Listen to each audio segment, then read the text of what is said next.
A warm welcome to Disky Talk with Luyolo. If you're tuning in for the very first time, I do ask that you please subscribe and hit that notification bell. If you've been a part of this journey, I hope you thoroughly enjoy this episode. So, on today's episode, I discuss all things Dstv Premiership action as I have a post-match analysis of TS Galaxy versus Cape Town City, which ended 1-0 in favor of Cape Town City at Mbombela Stadium.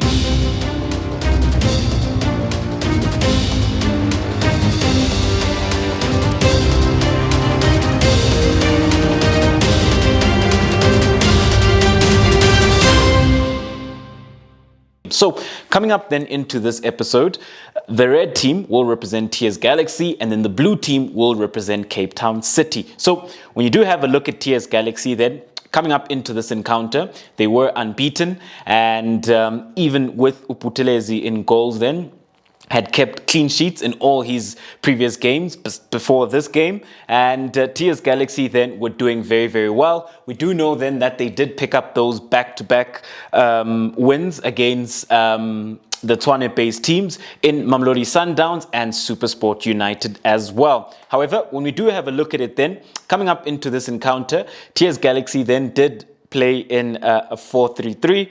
You can also then look at it then from a 4-1-4-1 perspective. So what you do see then is the 4 there, the 1 there, the 4 there, and then the 1 there. So that's how you can look at it. But essentially, it is a 3-man midfield with the back 4 and then 3 players up front. So when you do look at it then, in goals, they did start with Uputelezi. I did mention that he's had a phenomenal start to the season as he's been one of the best players within the Dstv Premiership within the first 5 games, if not the best player. And then at left back, they did start with Nyama. So Nyama is naturally a winger, but because Ibrahim Sidat is injured, Nyama had to come in as a left back. And then as the left-sided centre-back, they went with Sanoga. As the right-sided centre-back, they did start with Kevin Msimango. As the right back, they started with Munyai. And then as the defensive midfielder, they started with Mbunjani. They then had Mlambo and Obas as the 2 8s. Off the left-hand side, they then did start with Lindo Wuhlembata. Up front, they started with Machalwa. And then off the right-hand side, they started with Monchai. So when you do have a look at this TS Galaxy side, within the first half, then I would say that they started off slowly as they were thoroughly dominated by Cape Town City. And when you do have a look at TS Galaxy with regards to what happened within the first half. So within the first half, a lot of the times, whenever they did get the ball, so let's just push those players up just a bit. So whenever then TS Galaxy did get the ball within the first half, what they did is that a lot of the times is that they kept the ball then within this area, you know, but was struggling then to progress the ball beyond consolidation phase where then they could start working and penetrating into the final third. And what they also struggled with then was ensuring that they could get in that ball in behind Cape Town City's defense, because Cape Town City then were then at times when Cape Town City were in their half, they obviously had a high line. So TS Galaxy then, whenever then they were looking for an outlet, they couldn't play a well-weighted pass in behind where then they could actually turn Cape Town City's defense. So what Cape Town City then did well here is that they instituted a mid-block and they ensured that TS Galaxy just couldn't progress that ball. However, when you do have a look then at the second half, because the second half, we did see changes being instituted. So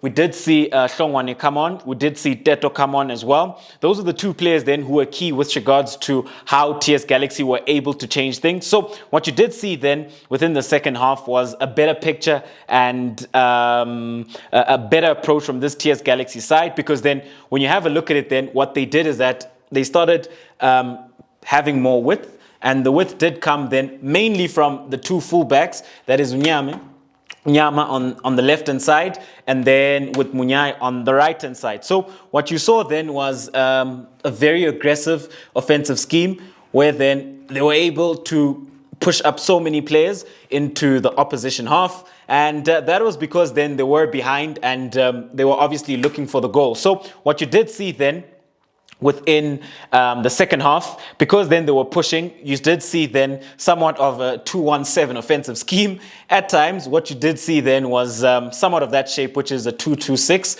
where then they were looking to push numbers into the final third, where they were looking to penetrate. At times, they had very good spells with regards to how they were able to actually penetrate into the box with those lovely combination passes. However, they just didn't have sufficient quality then to get that goal. And what then Cape Town City also did then is that they went to a low block. However, when you do have a look at TS Galaxy, it is their first loss of the season. And this is a game then that they'll be a bit disappointed with regards to how they started, because they started off very slowly. It's only in the second half where they were able then to pick up the momentum with regards to how they were looking to impose themselves and also then look to stretch the play. And also then players like Hlongwane and Teto coming on, giving them that creativity. But at the end of the day, then it just wasn't enough for TS Galaxy. However, let's then move on then right along, and let's have a look at Cape Town City with regards to how they look to line up. So what you do know then about Cape Town City, let's just get the TS Galaxy players there. So what we do know then with Cape Town City is that they didn't have such a good start to the season, but they have improved their fortunes as of late, as this is then their second 3 points back-to-back, and also then their second clean sheet consecutively. However, when you do have a look at the personnel then, in goals, they did start with Darren Keat, and then as the right-sided centre-back, they did start then with Fasika. And then as the right-back, they started with Mkhize. And then as the left-sided centre-back, they started with Phillies. At left-back, then they did start with Mashego. Within the heart of midfield, then, they went with Ambina and Tato Mukeke. So Cape Town City started with a 4-2-3-1. And then they had Hudaman playing as the 10. Off the right-hand side, they had Mayo. Up front, they had Wade Lakay, who was previously with TS Galaxy. And then off the left-hand side, they started with Gonzalez. So when you look at Cape Town City then, they were very dominant within the first half. And with regards to how they were looking to keep the ball, it was then quite an expansive offensive scheme. So what you did see from Cape Town City then, and key to note then, I'll start with the right-hand side. Key to note then, on the right-hand side, between Mkhize and Mayo, what you did see then was this lovely rotational play and wide rotations with regards to then how then they were looking to occupy the right wide channel, and also then whenever Mayo would look to tuck into that half space. So what you did see then, when Mayo would be there, a lot of the times, Mkhize would be in a deeper pocket of space. Mayo would look to occupy that half space. Then you'd have Mkhize. At times they had very good combination play down the right hand side, and then when you have a look at the left hand side, you then have Gonzalez, and then you also have Mashego. With Gonzalez and Mashego, very similar then with regards to how they were looking to penetrate down the left hand side, and as a result of that, that's how the goal came. However, let's have a look then at the other players. Then you had Bina there, you had Mukeke, you had Hudaman playing as a 10, and then you had Wade Lakay. Then you had the two centre-backs. So what you would see from Cape Town City then, sometimes, is that you would see somewhat of that shape, which becomes a 2-2-6, where both full-backs were looking then to offer the width. However, sometimes what you would see then is that ball-side full-back would have the ball there, and then the far side fullback in Mkhize would be looking to tuck in. So whenever then you'd see that, the offensive scheme then would become a 3-2-5. So there were phases, there were moments where then they would push both fullbacks with regards to looking to stretch the pitch and offer that width for this Cape Town City side. And how that goal does come about then, it does come about from Mayo. Mayo does look to start the play, as he does play a very good pass into Gonzalez on the left-hand side. Gonzalez gets it. He's able then to progress with the ball, and he plays the ball across the box. Then you've got Mayo, who finishes off very well with his right foot. However, we did see then that within the second half, that this Cape Town City side were also then not awarded a goal, which would have been Mayo's second goal, and it did in fact go over the line. So I thought that was poor officiating by the referee and the assistant refs as well. But when you look at then the last couple of minutes of the game with regards to how Cape Town City were trying to manage the game, because we did see them make changes. So Cupido came on, Van Heerden came on, we saw Craig Martin coming on, and we saw Mtutuzi Mtanzani coming on. So with regards to then the last couple of minutes of the game, what you did see then is that they did go then to a back five.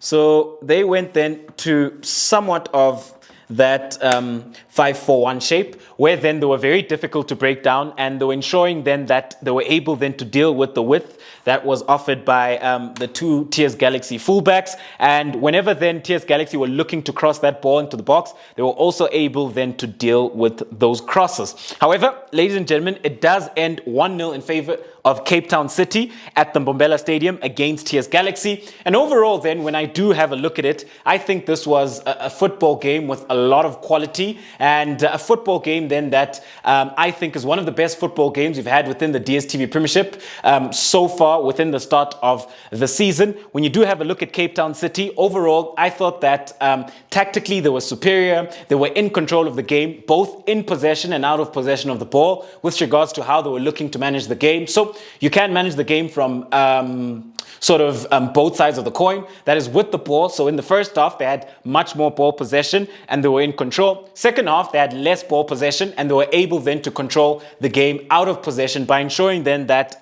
they sat very compact within their low defensive block. They managed to manage the spaces then laterally and vertically in between the lines, where then TS Galaxy weren't able to play through them and break them down. With TS Galaxy then, I think they'll be a bit disappointed with regards to the slow start they had. However, a better second half. I think going into the next game, that is one thing that TS Galaxy could look to do, is start at a much higher and better tempo as well. And maybe perhaps then also seeing Teto and Shongwan is starting from the very beginning. However, I did enjoy this game. Do let me know, what do you make of TS Galaxy versus Cape Town City, which ended 1-0 in favor of Cape Town City at Mbombela Stadium. It is the DStv Premiership. Babi Zebonke signing out.